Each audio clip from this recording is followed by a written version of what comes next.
नमस्कार, good morning India में आपका स्वागत है। मैं हूं अदिति राजपूत। तो अब मोदी सरकार का जो कैबिनेट विस्तार है वो हो चुका है और तमाम नए चेहरे जो उन्हें लाया गया है और इतिहास की सबसे युवा कैबिनेट इसे कहा भी जा रहा है। और यहाँ पर ये भी समझना बहुत जरूरी है कि 13 वकील जो है वो यहाँ पर लाए गए हैं, 6 डॉक्टर हैं, 5 इंजीनियर हैं और 7 पूर्व सिविल सर्वेंट से सजी है प्रधानमंत्री मोदी की ये जो नई टीम है। ये इसमें 7 महिलाओं को भी एंट्री दी गई है और इसके साथ अब 11 महिला मंत्री जो हैं वो इस सरकार में आ गए हैं। तो ये जो विस्तार हुआ है उसमें अब मंत्रालय भी बढ़ चुके हैं। आपको बताते हैं कि किसे कौन सा मंत्रालय मिला है या किसका मंत्रालय बदला गया है। कोरोना महामारी की दूसरी लहर के बाद डॉक्टर हर्षवर्धन को स्वास्थ्य मंत्री के पद से हटा दिया गया है। उनकी जगह गुजरात से आने वाले मनसुख मांडविया को नया स्वास्थ्य मंत्री बनाया गया है। रमेश पोखरियाल निशंक की छुट्टी हुई है। उनकी जगह पेट्रोलियम मंत्री रहे धर्मेंद्र प्रधान को अब शिक्षा मंत्रालय की जिम्मेदारी दी गई है। रविशंकर प्रसाद की भी कैबिनेट से छुट्टी कर दी गई है। उनकी जगह अब खेल मंत्री रहे किरेन रिजिजू को कानून मंत्रालय दिया गया है। उधर अश्विनी वैष्णव को रेलवे और आईटी कम्युनिकेशन जैसे अहम मंत्रालय दिए गए हैं। वो अटल बिहारी वाजपेयी के साथ पीएमओ में काम कर चुके हैं। गृह मंत्री अमित शाह का कोऑपरेशन मंत्रालय की जिम्मेदारी अभी उन्हीं के पास रहने वाली है। सहकारिता का ये मंत्रालय नया मंत्रालय बनाया गया है। वहीं हरदीप पुरी को पेट्रोलियम मंत्रालय का जिम्मा सौंप दिया गया है। पहले धर्मेंद्र प्रधान के पास ये मंत्रालय होता था। वहीं नागरिक उड्डयन मंत्रालय अब हरदीप पुरी की जगह ज्योतिरादित्य सिंधिया को दे दिया गया है, जिन्होंने मध्य प्रदेश में बीजेपी की सरकार की वापसी करवाई है। एक तरह से इनाम अब ज्योतिरादित्य सिंधिया को उनका मिल चुका है। अब तक वित्त राज्य मंत्री रहे अनुराग ठाकुर का भी प्रमोशन हुआ है। खेल के साथ साथ सूचना प्रसारण मंत्रालय का अहम जिम्मा भी उन्हें दिया गया है। अनुराग ठाकुर हिमाचल से आते हैं, जहां विधानसभा चुनाव भी होने वाले हैं। उधर बिहार की बात करें तो एलजेपी सांसद पशुपति कुमार पारस को खाद्य प्रसंस्करण मंत्री बनाया गया है, जो उनके बड़े भाई रामविलास पासवान के पास होता था। वहीं गिरिराज सिंह को अब ग्रामीण विकास और पंचायती राज मंत्रालय का जिम्मा मिला है। दिल्ली से सांसद मीनाक्षी लेखी विदेश राज्य मंत्री बनाई गई हैं। भूपेंद्र यादव श्रम मंत्री बनाए गए हैं, जबकि जी किशन रेड्डी पर्यटन मंत्री बनाए गए हैं। वहीं असम में बेहतरीन जीत दिलाने के बाद सर्बानंद सोनोवाल को जहाजरानी और आयुष मंत्रालय की कमान दे दी गई है।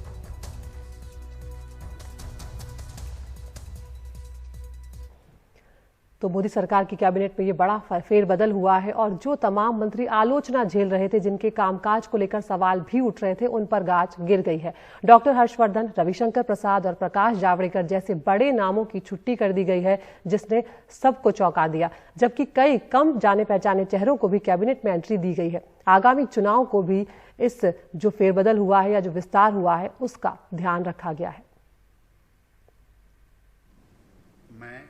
मैं नारायण तातुरानी, सर्बानंद सोनोवाल, ज्योतिरादित्य माधवराव सिंधिया, मैं किरेन रिजिजू ईश्वर की शपथ लेता हूं कि मैं विधि द्वारा स्थापित भारत के संविधान के प्रति सच्ची श्रद्धा और निष्ठा रखूंगा। राष्ट्रपति भवन में हुआ यह लंबा शपथ ग्रहण किसी नई सरकार के शपथ लेने से कम नहीं था। प्रधानमंत्री ने ताश के पत्तों की तरह मंत्रिपरिषद को फेंट दिया। पहले 12 मंत्रियों के इस्तीफे लिए और फिर 43 नए मंत्रियों को शामिल कर लिया। इनमें 36 नए हैं और 7 ऐसे हैं जो पहले राज्य मंत्री के पद पर थे, लेकिन अब प्रमोशन कर उन्हें कैबिनेट दर्जा दे दिया गया है। इस पूरी कवायद में सबसे हैरान करने वाला फैसला रविशंकर प्रसाद, प्रकाश जावड़ेकर और हर्षवर्धन को बाहर करने का रहा। इसके अलावा रमेश पोखरियाल निशंक और सदानंद गौड़ा जैसे दिग्गजों के भी इस्तीफे ले लिए गए। नारायण राणे, ज्योतिरादित्य सिंधिया और सर्बानंद सोनोवाल जैसे नेताओं को सरकार में शामिल किया गया। 20 साल से जो भी जिम्मेदारी दी जाती है, एक कार्यकर्ता के रूप में मैं जरूर कार्य करूंगा और हर संभव प्रयास मैं जरूर करूंगा। जो जिम्मेदारी देंगे वो मैं अच्छी तरह से संभालूंगा।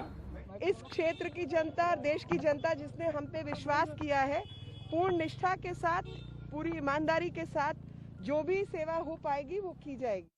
बुधवार को जितने मंत्रियों को राष्ट्रपति ने शपथ दिलवाई, वो मोदी मंत्रिपरिषद की कुल संख्या के करीब आधे हैं। अब मोदी सरकार में प्रधानमंत्री समेत मंत्रियों की तादाद कुल 78 हो गई है, जबकि पहले ये तादाद 42 थी। इनमें से 15 कैबिनेट मंत्री हैं, 6 स्वतंत्र प्रभार वाले राज्य मंत्री और बाकी 22 राज्य मंत्री हैं। नई मंत्री परिषद की कई खूबियां बताई जा रही हैं। सरकार में अब 12 अनुसूचित जाति और 27 ओबीसी समुदाय के मंत्री हैं। महिला मंत्री अब कुल 11 हैं, जबकि मंत्रिमंडल की औसत उम्र 58 साल है। यूपी के चुनाव को देखते हुए 7 मंत्री यूपी से बनाए गए हैं, जबकि बिहार में जेडीयू को उसका कद बता दिया गया है। बस सिर्फ एक आरसीपी सिंह को मंत्री बनाया गया और जेडीयू के कोटे में बागी एलजेपी के नेता पशुपति पारस भी डाल दिए गए हैं। विस्तार में मणिपुर और त्रिपुरा तक से मंत्री शामिल हैं। लेकिन बड़े बड़े मंत्रियों की जगह नए चेहरों को मौका देकर प्रधानमंत्री ने जैसे पूरे घर को ही बदल डाला है। जून 2019 में दूसरी बार प्रधानमंत्री बनने के 2 साल बाद इतना व्यापक फेरबदल बताता है कि प्रधानमंत्री नरेंद्र मोदी किस हद तक अपने ही कैबिनेट के दिग्गज मंत्रियों के कामकाज से असंतुष्ट और नाखुश थे। उनके नए मंत्रिमंडल के स्वरूप से साफ है कि प्रधानमंत्री ने सामाजिक और क्षेत्रीय संतुलन बनाते हुए युवा चेहरों पर ही भरोसा करना ज्यादा पसंद किया। दिल्ली से राकेश सिंह के साथ Himanshu Shekhar, NDTV India. Corona के वक्त में मजदूरों को लेकर हो, चाहे वो अस्पतालों में अव्यवस्था को लेकर हो, चाहे अर्थव्यवस्था को लेकर हो, चाहे बेरोजगारी को लेकर हो, इन तमाम मुद्दों को लेकर सरकार की छवि कहीं ना कहीं खराब हुई है। ये हम सब जानते हैं और सरकार को भी पता था कि ये चिंता का विषय है और ये जो मंत्रिमंडल विस्तार हुआ है उसमें इस बात का सबसे ज्यादा ध्यान रखा गया है। ये भी खबर है कि प्रधानमंत्री ने नए मंत्रियों को निर्देश एक तरह से दिए हैं कि वो 15 अगस्त तक दिल्ली में ही रहे। उन्हें निर्देश ये दिया गया है कि मानसून सत्र में संसद में ही मंत्रालय से जुड़े काम करें और सांसदों से मुलाकात के लिए निश्चित समय निर्धारित करें, साथ ही सदन में जरूर उपस्थित हो।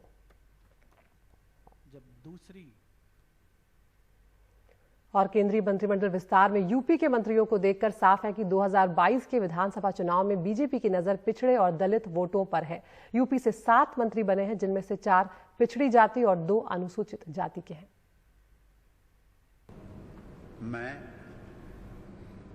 मैं अनुप्रिया सिंह पटेल। अपना दल की अनुप्रिया पटेल 2014 में तो मोदी सरकार में मंत्री थीं, लेकिन इस बार दोबारा बनने में उन्हें करीब 2 साल लग गए। उनके मंत्री बनने पे उनके चुनाव क्षेत्र में जश्न है। वो पिछड़ी कुर्मी जाति के नेता हैं। यूपी में कुर्मी वोट करीब 7% है। 16 जिलों में ये 12% के करीब है।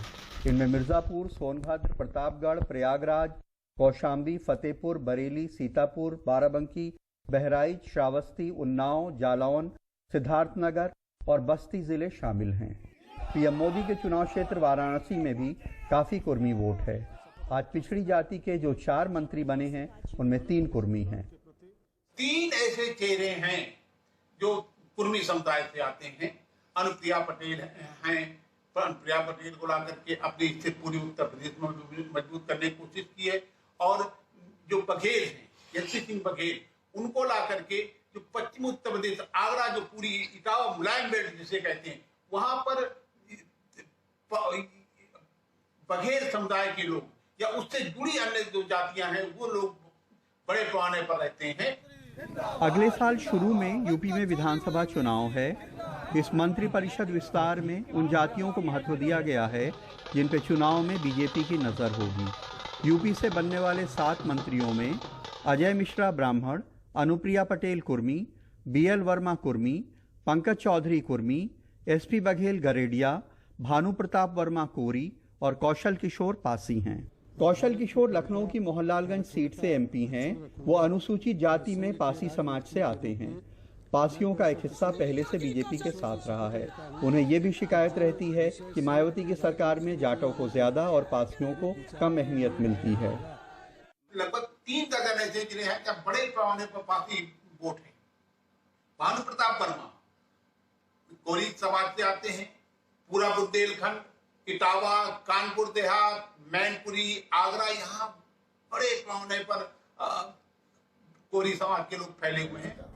लेकिन बीजेपी का सहयोगी दल निषाद पार्टी मंत्रिमंडल में जगह न मिलने से नाराज है।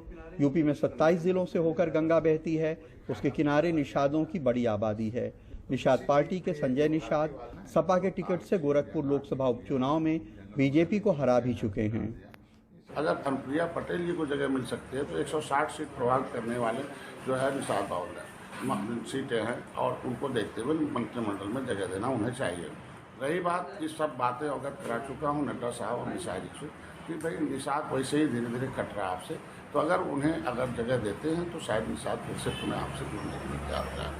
केंद्रीय मंत्रिमंडल के विस्तार में उत्तर प्रदेश से मंत्रियों का चुनाव गैर यादव पिछड़ों और गैर जाटव दलितों को चुनाव के लिए लुभाने की कवायद लगता है, लेकिन एक बहुत लंबे पॉलिटिकल करियर रखने वाली रीता बहुगुणा जोशी, जो एक ब्राह्मण चेहरा भी हैं, उनको नज़रअंदाज करना और अपने सहयोगी दल निषाद पार्टी को नज़रअंदाज करना हैरत अंगेज लगता है। ब्यूरो इनपुट्स और कैमरामैन राजेश गुप्ता के साथ कमाल खान, एनडीटीवी इंडिया। उधर रेल मंत्रालय जैसी बड़ी जिम्मेदारी अश्विनी वैष्णव को सौंपी गई है, उनका किस तरह का प्रोफाइल रहा है उसके बारे में आपको जानकारी देते हैं। नए रेल मंत्री अश्विनी वैष्णव जो हैं वो ओडिशा से बीजेपी सांसद हैं, पूर्व नौकरशाह 1994 बैच के IAS वो रहे हैं। बालासोर में तूफान के वक्त अपने काम से वो खास से चर्चा में आए थे, बहुत अच्छे से उन्होंने चीजों को मैनेज किया था। अटल बिहारी वाजपेयी सरकार के दौरान PMO में डिप्टी सेक्रेटरी भी वो रहे। वैष्णव के पास IIT Kanpur Wharton business school की डिग्री है। अमेरिका से MBA के बाद 2010 में छोड़कर वो IAS का पद उन्होंने संभाला था। GE ट्रांसपोर्टेशन, सीमेंस जैसी कंपनियों में उन्होंने काम किया है। 2012 में कॉरपोरेट क्षेत्र को छोड़ उन्होंने अपनी कंपनी बनाई थी।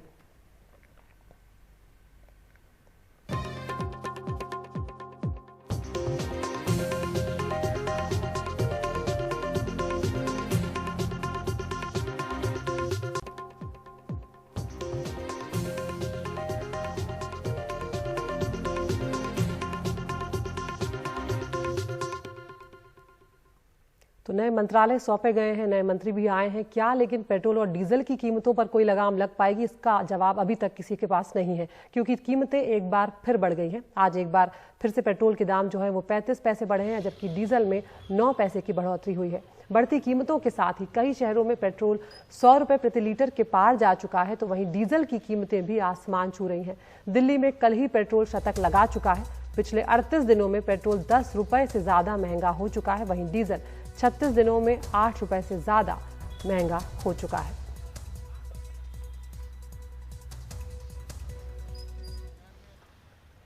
फरीदाबाद के खोड़ी गांव में प्रशासन ने अतिक्रमण हटाने की तैयारियां पूरी कर ली है। क्षेत्र में धारा 144 भी लगानी पड़ी है। पुलिस भी तैनात है। आज किसी भी वक्त कार्रवाई को शुरू किया जा सकता है। बुधवार को इसे लेकर पुलिस और प्रशासन के अधिकारियों की बैठक हुई है। सुप्रीम कोर्ट के आदेश के बाद खोड़ी गांव में अवैध तरीके से बनाए गए मकानों को ढाया जाएगा और उसी को लेकर लोग जो हैं वो काफी इसका विरोध भी कर रहे हैं।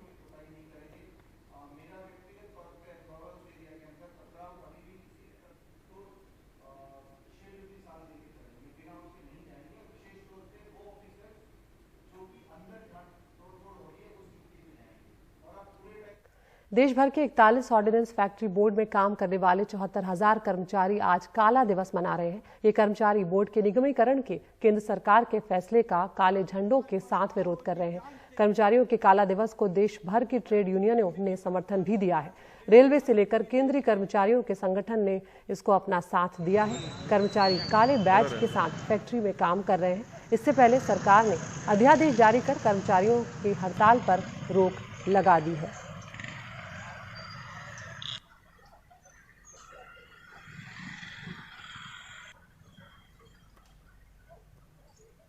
तो तस्वीरें देख रहे हैं आप अलग अलग इलाकों की, जहां पर कटनी आप देख रहे हैं, तमिलनाडु का अर्बन कंडू आप देख रहे हैं, इसके अलावा कानपुर आप देख रहे हैं जहां पर ये प्रदर्शन चल रहा है। 74,000 कर्मचारी हैं जिन पर कहीं ना कहीं एक तरह से इसका प्रभाव पड़ने वाला है। निगमीकरण का ऑर्डिनेंस फैक्ट्री बोर्ड के जो कर्मचारी हैं उनका ये प्रदर्शन सरकार के खिलाफ चल रहा है, लेकिन काम भी जारी है।